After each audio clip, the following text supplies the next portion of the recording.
కంగారు పడవలసిన విషయం ఏమైనా ఉందా పంతులు గారు? అమ్మాయి జాతకం అబ్బాయి జాతకం చక్కగా కలిసిపోయాయి.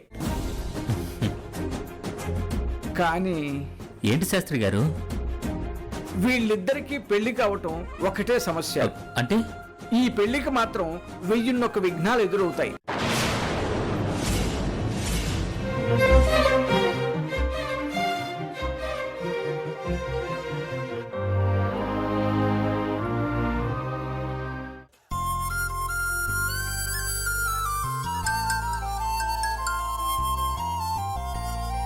ఎరా, ఎలా ఉంది నా కోడల పిల్ల? ఏం కోడల పిల్లో, కక్కదు మింగదు, గొంతులో పెట్టుకుని చంపేస్తుంది నాన్న. దేనికైనా టైం రావాలరా. ఎప్పుడొస్తుంది నాన్న ఆ టైము? వస్తుంది వస్తుంది, వెయిట్ విత్ పేషెన్స్. ఈ లోపు నేను పేషెంట్ అయిపోయేలా ఉన్నా. కృషి ఉంటే మనుషులు ఋషులవుతారు. మోటివేషన్ కోట్స్ వల్లించడానికే ఈజీ, చచ్చిపోతున్నాం ఇక్కడ. అరే, నా పాటికి నేనుంటే వచ్చి గిల్లికజ్జలు పెట్టుకుంటుంది, కానీ మనసులో ఏముందో మాత్రం ఆలోచించదే పిల్ల. ఆడవాళ్ళంతేనన్నా, లోపలున్నది బయటికి రావడానికి ఎప్పుడూ నెలల తరబడి కష్టపడుతూ ఉంటారు. బిడ్డైనా సరే, నిజమైనా సరే. అంతే, ఫిలాసఫీ పుస్తకాలు రాసుకోవాల్సిందే చివరికి. రేయ్, నీ గోల కాస్త పక్కన పెట్టరా. గోల ఏంటన్నా గోల? రేయ్, అబ్బా అది కాదురా, విను. నాకొక భయంకరమైన డౌట్ వచ్చింది. కొంపదీసి సీతకి నా మీద ప్రేమ లేదంటావా? ఆ మ్యాటర్ కాదు, శైలజ మ్యాటరు. Genuine doubt. చెప్పు నాన్న. శైలజకి జాతకాలు పిచ్చి కదా. అది ఈ మధ్య తమరి దైవాల బాగా ముదిరిపోయింది. నన్ను ఇన్వాల్వ్ చేయక అనవసరంగా. ఆవిడ గారికి ఆల్రెడీ ఉంది, ఇప్పుడు ప్రస్ఫుటంగా బయటపడుతోంది. పోన్లే, అలాగే అనుకుందాం. చెప్పు ఏంటి? ఆది ఆనందేల జాతకాలు చూపించాల్సిన అవసరం లేదురా. అస్సలు లేదు. నువ్వేంటి జ్యోతిష్యుల వారి వేషం వేసి నిజంగానే జ్యోతిష్యులను నమ్మేస్తున్నావా? అబ్బే అదేం కాదురా. కాకపోతే డిజిటల్ ఎరాలో జాతకాలేంటి నాన్న? అత్తకి మైండ్ దొబ్బిందంటే నీకు కూడానా? నేనేం మూఢనమ్మకాలతో చెప్పట్లేదురా. ఒక్కసారి నా మాట కూడా విను. సరే చెప్పు. శైలజకి నమ్మకం ఉన్నప్పుడు ఒక్కసారి ఇద్దరి జాతకాలు చూపిస్తే తప్పే ఉంది. కనీసం తెలుస్తుంది కదా కలుస్తున్నాయో లేదో. ఒకవేళ కలవడం లేదనుకుందాం, పెళ్లి చేయడం మానేస్తామా? అంటే అది నానా, చూస్తుంటే నీకు కూడా మెల్లిగా ఈ రోగం అంటుకున్నట్టుందే. అలా అని కాదు, తెలుసుకోవడం. డాడీ, నీళ్లు నమ్మలకు. మన డెస్టినీ మన చేతిలో ఉందని నమ్ముతా. ఒరిజినల్లీ మా అత్తకి మామకి జాతకాలు చూసే పెళ్లి చేశారంట. 100 ఏళ్లు హ్యాపీగా కాపురం చేస్తారన్నారంట. ఏమైంది? సీతని కన్న వెంటనే అత్త పోయింది. సీతకి 6 ఏళ్లు వచ్చేసరికలా మామయ్య కూడా పోయాడు. నువ్వు అమ్మ లవ్ మ్యారేజ్ చేసుకున్నారు, ఏ జాతకాలు చూడకుండానే. The most happiest couple I have ever seen. దీనికేమంటావు? అదంతా కరెక్టేరా, నువ్వు చెప్పిన పాయింట్లన్నీ ఓకే. నేననేదేంటంటే అసలు ఎలా ఉందో తెలుసుకోవడం ఇంపార్టెంట్ కదా. తెలుసుకుని ఏం చేస్తానన్నా? దానికి సమాధానం చెప్పు ముందు. ఏమీ చేయను, తెలుసుకుంటానంతే. ఏమీ చేయని కాడికి తెలుసుకోవడం దేనికి? శైలజని మరీ పచ్చబద్దాలు చెప్పి చీట్ చేయలేనురా. తెలుసుకుంటే కనీసం ఏ మేరకు అబద్ధాలు ఆడుతున్నానో ఒక ఐడియా ఉంటుంది. అదో తృప్తి కదా, అదో మనశ్శాంతి కదా. అర్థం చేసుకోవే. ఇది నా కూతురు లైఫ్ రా. ఇంత దూరం వచ్చాక జాతకాల మీద బేస్ అయ్యి పెళ్ళెందుకు డిసైడ్ చేస్తాను? సరే నాన్న, అత్తని చీట్ చేయట్లేదు అన్న మనశ్శాంతి కోసం నేను ఒప్పుకుంటున్నా. కానీ జాతకాలు కుదరకపోతే మాత్రం నువ్వు మెంటల్లీ డిస్టర్బ్ అవ్వకూడదు. ఓకేనా? Promise me that. ప్రామిస్. అవ్వను. ఒక్కోసారి అజ్ఞానమే మనశ్శాంతి నాన్న. అక్కర్లేని జ్ఞానం ఆరోగ్యానికి హాని.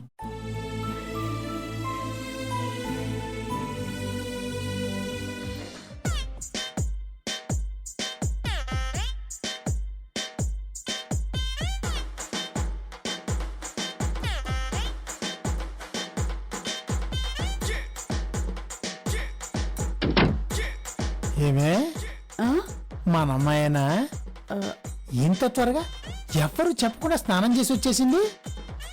ఒంట్లో బాగానే ఉందా? గాలిగానే ఏం సోకలేదు కదా? రాత్రంతా చదువుకుంది బిడ్డ, నిద్రపోకుండా.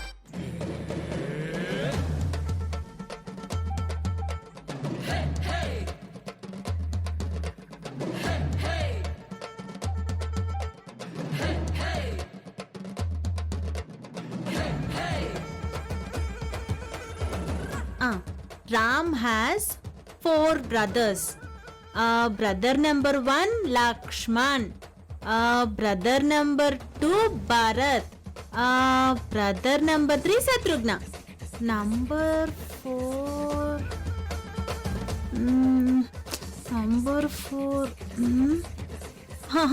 అయ్యయ్యో, I wrong tell, I forgetting.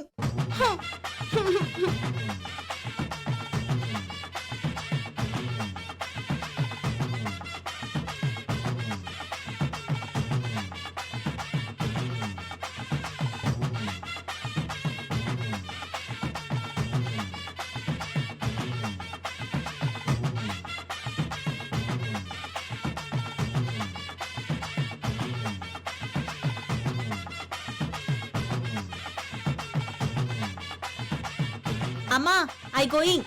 ఎక్కడికే? Again and again asking, how many times I telling to you?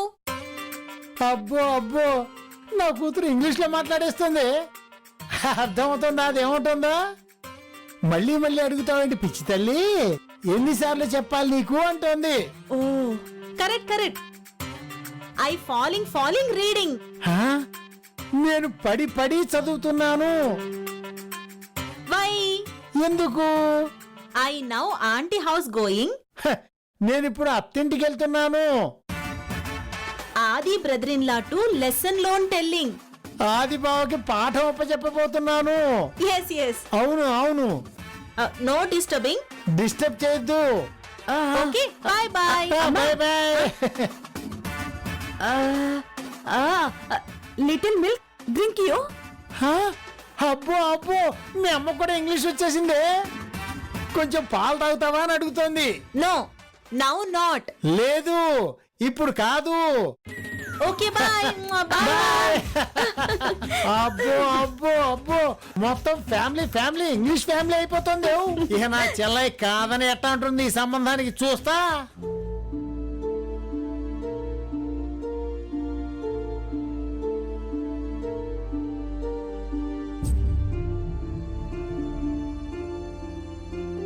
మ్మ్. హచ్!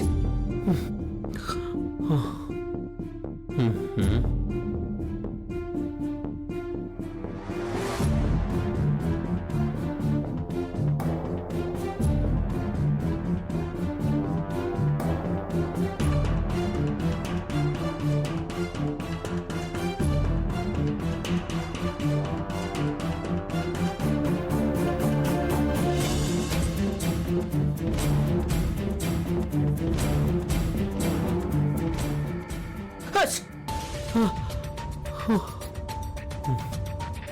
మ్మ్.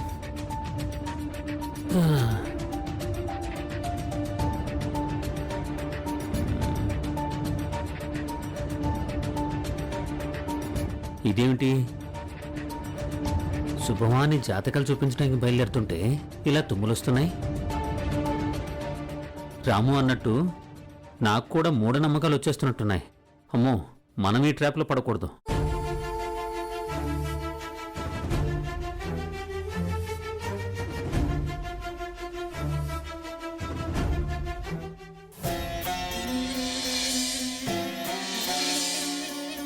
నిష్పక్షపాతంగా కర్కశంగా ఉన్నది ఉన్నట్లుగా చెప్పండి. నేను అలా చెప్తాననే నా దగ్గరకు ఎవరూ రారు.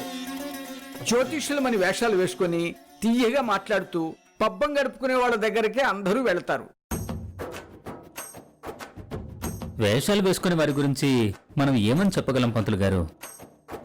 ఎవరి అవసరాలు ఎలాంటివో మనకు తెలుసు కనుకున్నా. అవసరాలు ఎలాంటివైనా వాటిని తెలుసుకోవటానికి మనిషి ముందు 2 మార్గాలుంటాయి. ఒకటి ధర్మ మార్గం, 2 అధర్మ మార్గం. అదేమిటో గాని అధర్మ మార్గాన్ని ఎంచుకుంటారు అందరూ. ఓ, బాగా సెలవిచ్చారు. నేను అలాంటి వాడిని కానండి, అమాయకుణ్ణి, పైగా ఆడపిల్ల తండ్రిని. కొద్దిగా జాతకాలు చూసి చెప్పారంటే. ఆడపిల్ల తండ్రి ఏం చేసినా తప్పులేదండి. ఈ దేశంలో ఇప్పుడున్న పరిస్థితుల్లో ఆడపిల్లకి తండ్రి అనేవాడు అసహాయుడు, అల్పుడు, దీనుడు. కనుక ఏం చేసినా తప్పులేదు. ఇదిగో ఇప్పుడే చెప్తాను.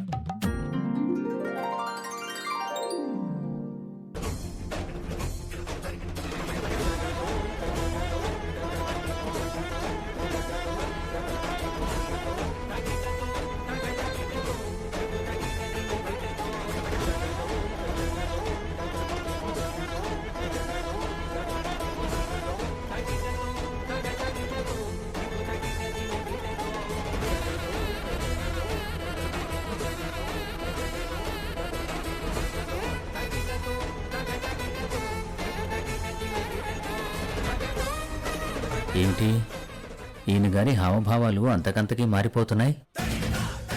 మ్యాచ్ కాస్త మిస్ మ్యాచ్ అయ్యేలా ఉంది. హ, దేవుడా మంచి మాట చెవులో వేయి దేవుడా. కంగారు పడవలసిన విషయం ఏమైనా ఉందా పంతులు గారు? అమ్మాయి జాతకం అబ్బాయి జాతకం చక్కగా కలిసిపోయాయి. కానీ ఏంటి శాస్త్రి గారు? వీళ్ళిద్దరికీ పెళ్లి కావటం ఒకటే సమస్య. అంటే ఈ పెళ్లికి మాత్రం 1001 విఘ్నాలు ఎదురవుతాయి. ఈ విఘ్నాలకు జడిసి అలసి సొలసి అసలు పెళ్ళే వద్దు అనుకునే పరిస్థితి కూడా వస్తుంది.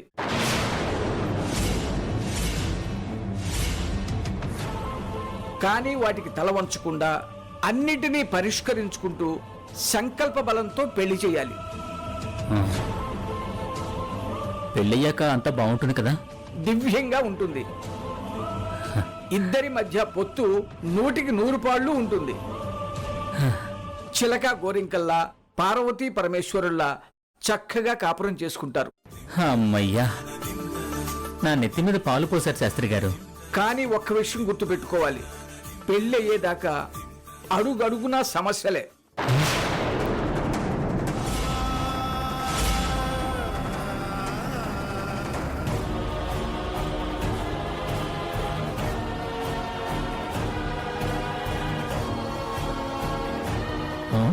ఇల్లంతా ఖాళీగా ఉంది. ఎవరన్నా ఉన్నారండి ఇంట్లో? ఏవండి ఏవండి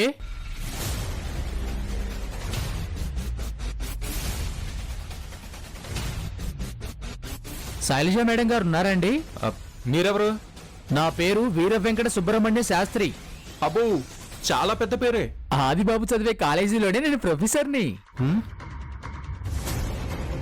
మిమ్మల్ని ఎప్పుడు చూడలేదే. నువ్వు క్లాసులకు వస్తేనే కదా నాయనా నన్ను చూడ్డానికి.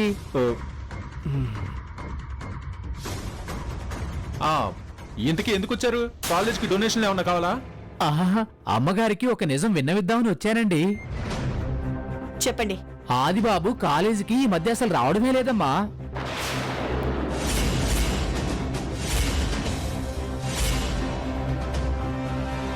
అమ్మా అది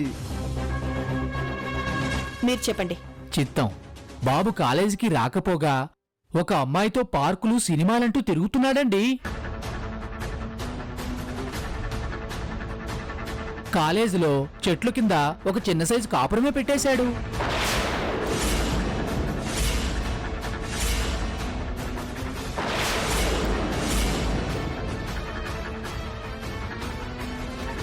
మీ దృష్టికి తీసుకొద్దామని వచ్చాను. ఇదిగో, ఈ కాకమ్మ కబుర్లు మా దగ్గర కుదరవు. మా బాబు మీద మాకే అనుమానం రావాలని కహానీలు చెప్తున్నావా? కహానీలు నా దగ్గర ఆధారాలున్నాయండి. ఏది చూపించు. ఒక్క నిమిషం అండి.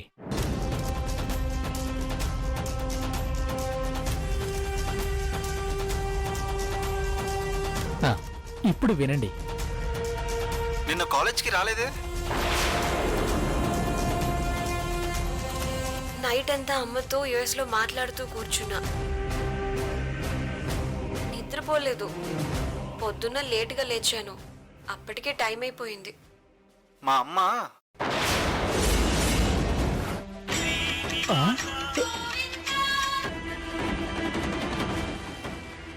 ఎక్కడో ఏదో పొరపాటు జరిగిందండి. ఒక్క నిమిషం మేడం. ఒక్కసారి వినండి. మా అమ్మ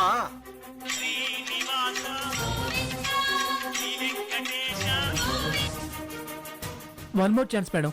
one last chance madam, please. మా అమ్మ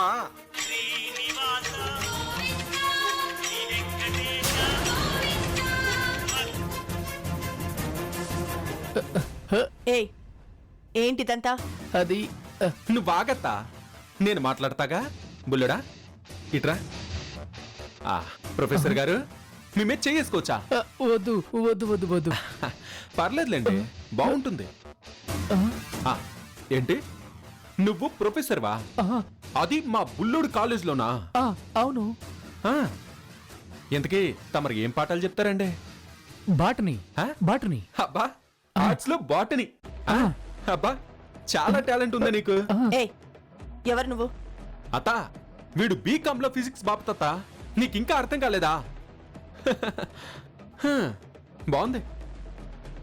జిట్టు ఎంత సాఫ్ట్ గా ఉందో. ఏం షాంపూ వాడతావేంటి? కుంకుడుగాయ్ కుంకుడుగాయ్. కుంకుడుకాయలు ఏది చూడండి.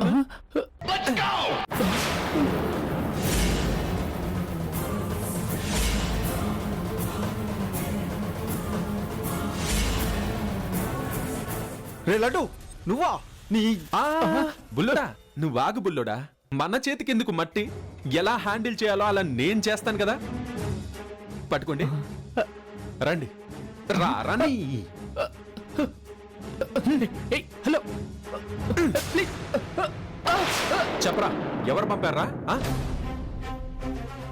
వద్దు నిన్ను? ప్లీజ్, చెప్పు. నా మీద పడేయద్దు ప్లీజ్. ఇప్పుడు చెప్పరా, చెప్పు. ఎవరు నువ్వు? నీ కథ ఏంటి? కమ్మ మసి ఏంటి? వద్దు వద్దు ప్లీజ్. చెప్తే పక్కన పడేస్తా, చెప్పలేదా మీదేసేస్తా. వద్దు వద్దు, చెప్తాను చెప్తాను. ఆ, నన్ను ఆ రాజానే పంపాడు. రాజానా? లే, ఆ, రాజా ఎవరు? మా కాలేజీలోనే చదువుతున్నాడు. వాడే మమ్మీ నన్ను కాలేజీలో ఎలాగైనా బద్నాం చేయాలని చెప్పి ఎప్పుడు ఏదో ఒకటి ఫేక్ ఫ్యాబ్రికేట్ స్టోరీ క్రియేట్ చేసి చెప్తుంటాడు. I'm tired mummy. ఏసి పడేయాలనిపిస్తుంది. చాలా కంట్రోల్ చేసుకుంటున్నాను. ఏయ్ ఎవరు పంపారు? డీటెయిల్డ్ గా చెప్పు. డైరెక్ట్ గా శైలజ ఇంటికి వెళ్ళి ఆవిడకి డైరెక్ట్ గా ఆడియో వినిపించాలి. ఎస్. అవును, ఆడియో రెడీగా పెట్టుకున్నావా? ఇదిగో ఉందిగా. గుడ్. సో ఈ ఆపరేషన్ ఆనంది నువ్వు సక్సెస్ చేసావనుకో, నీకు 25,000 ఇస్తా. 25,000 నిజంగా ఇస్తావు రాజా? మ్మ్. వాడికి ఆనంది మీద ఒక కన్నుంది. ఆనంది అనే కాదు, ఆదితో ఏ అమ్మాయి మాట్లాడినా వాడికి జలసీ వస్తుంది. ఆదితో ఎవరు ఫ్రెండ్లీగా ఉండకూడదు, ఎవరు మాట్లాడకూడదు. ఆనంది పాపం మంచమ్మాయి మేడం. ఆది ఆనంది మాట్లాడుకోవడం చూసి ఇద్దరి మీద బ్యాడ్ ప్రాపగండా చేసి మీకు కోపం తెప్పించాలని వాడి ప్లాన్. అప్పుడు మీరు ఆదిని తిట్టి ఇంట్లో నుంచి గెంటేస్తారు. ఆది ఒంటరి వాడవుతాడు. మిమ్మల్ని ఆదిని వేరు చేయాలన్నదే వాడి ప్లాన్ మేడం. ఇక్కడ జరిగిన విషయం ఏది వాడికి చెప్పకు. నువ్వేం చెప్పాలో మా రాము చెప్తాడు. వెయిట్ చేయి. ఇక బయలుదేరు. అలాగే మేడం. సారీ మేడం, నన్నేం చేయొద్దని చెప్పండి మేడం. అలాగే వెళ్ళు. వస్తాను మేడం. ఆ రాజాగాడికి మన మీద కక్ష దేని కదా? నాకు అసలేం అర్థం కావట్లేదు. నాకు అర్థమైంది. వాడి బాబు తప్పు చేస్తే వాణ్ణి జైల్లో వేయించాను. అందుకే రివెంజ్ తీర్చుకునే ప్రోగ్రాం కొడుకు మొదలెట్టాడు. మధ్యలో ఆ అమాయకురాలేం చేసిందని దాని మీద పడ్డాడు. అమ్మా మన జాగ్రత్తలో మనం ఉండాలి. నీకు సంబంధాలు చూస్తున్న ఈ టైంలో వాడికి రియాక్షన్స్ చూపెట్టడం కరెక్ట్ కాదు. దానికి కూడా ఒక టైం వస్తుంది. అప్పుడు వాడిని ఏం చేయాలో అది చేస్తాను. అప్పటిదాకా నువ్వు వాడి ఈగోని సాటిస్ఫై చేయి. అంటే ఆనంది పాపం మంచి పిల్ల. తనకి మన వల్ల ఇష్యూస్ రాకూడదు. ఆ పిల్లతో నువ్వు మాట్లాడడం మానే. దానికి వాడేదో సాధించాననుకుంటాడు. కొన్ని రోజులకి సైలెంట్ అయిపోతాడు. సరే అమ్మా. రాము, అత్త, ఆ లడ్డు గడికి ఏం చెప్పాలో అర్థమైందిగా. ఓ మనం ఆవులిస్తే పేగులు లెక్క పెడతాం అత్త. మన సంగతి నీకు తెలీదు. వాడి ప్లాన్ ఇక్కడ సక్సెస్ అయిందని చెప్పాలి, అంతేగా? గుడ్. అదే ఆ పని మీదే ఉండు. వెళ్ళు.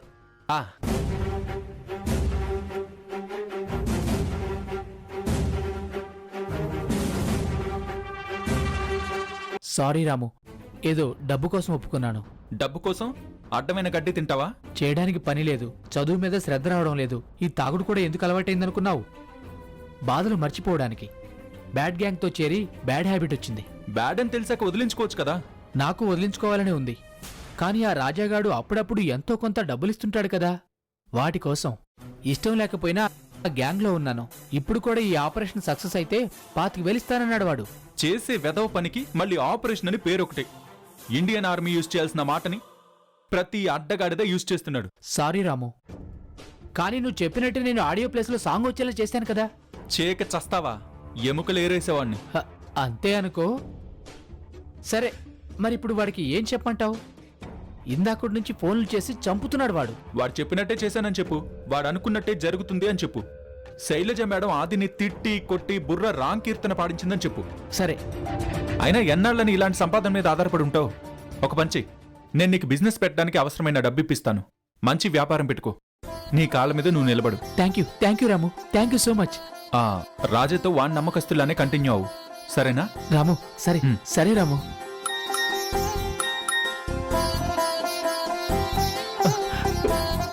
రాము, రాము, నువ్వు నిజంగా వద్దు, ఆపై సొల్లేకే. మనం ఫ్రెండ్స్. ఫ్రెండ్స్ కాదు, నీ బంటుని. బ్రిటిష్ వాళ్ళు పోయారు, బానిస బుద్ధి మాత్రం పోలేదు. తమ్ముడు, నాకు డౌట్. ఏంటి? అంటే నువ్వు ఆనందిని లవ్ చేయడం లేదా? లేదు. అదేంటి? ఆ రోజు మీరిద్దరూ మాట్లాడుకున్న పద్ధతి చూస్తే నాకు అలాగే అనిపించింది. అవునా?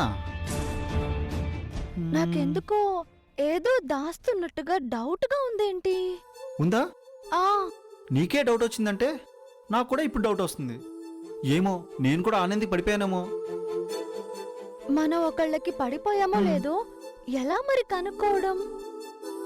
వేరే పని పాట లేకుండా అన్ని గాలికి వదిలేసి అదే పనిగా ఆలోచించుకుంటూ కూర్చున్నావు అనుకో, తెలిసిపోతుంది. సరేనా? ఆగు, నేను కూడా ఆలోచించుకుంటూ తీరిగ్గా కూర్చుంటాను.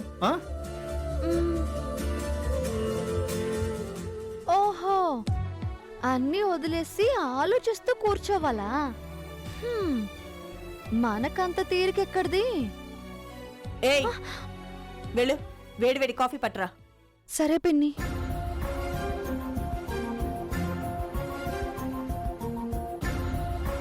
రాముకి ఈ ఆనంది మీద ఓ కన్నేసుంచమని చెప్పాలి. నిప్పులేందే పొగరాదుగా. ఎందుకైనా మంచిది, మన జాగ్రత్తలో మనం ఉండాలి. దారిన పోయే దరిద్రాన్ని తెచ్చి నెత్తి మీద పెట్టుకుంటే ఎలా? నాకు నువ్వంటే ఉన్న ఇష్టమేంటో నువ్వు అర్థం చేసుకోవే. ఆ ఇష్టం పొమ్మంటే అంత సులువుగా పోదని కూడా నీకు అర్థం కావట్లేదా? మళ్ళీ చెప్తున్నాను, విను. స్నేహం ప్రేమగా మారుతుందేమో కానీ ప్రేమ స్నేహంగా మారదు. చాలా కష్టం, చాలా చాలా కష్టం.